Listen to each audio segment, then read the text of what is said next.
Have you ever felt like your prayers are just bouncing off the ceiling?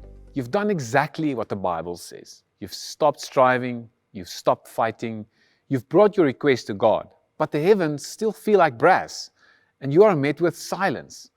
It's frustrating, isn't it? It makes us wonder if God is even listening.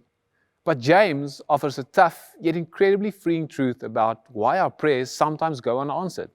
In James chapter 4, verse 3, he writes, "When you ask, you do not receive because you ask with the wrong motives, that you may spend what you get on your pleasures." Ouch. James doesn't pull any punches. Here we see the conflict of worlds play out right in our prayer closets. The culture we live in views God as a cosmic vending machine. It tells us that prayer is a tool we can use to get God to fund our personal empires. We ask for success, for comfort and status, ultimately so we can consume those things for our own pleasure. But the kingdom of God doesn't exist to sponsor the kingdom of self. Prayer in the kingdom of God isn't about getting God to align with our agenda. It's about aligning our hearts with His.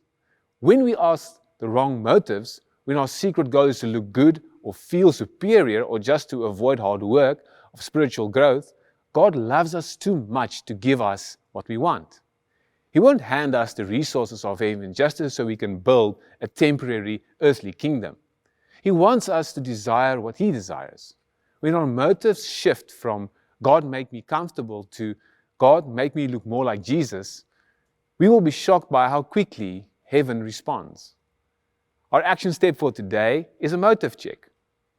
A motive check might be a way to engage with what we want. Take your biggest, most consistent prayer request, the thing you ask God for every day, and ask the Holy Spirit to guide you in examining why you want this thing.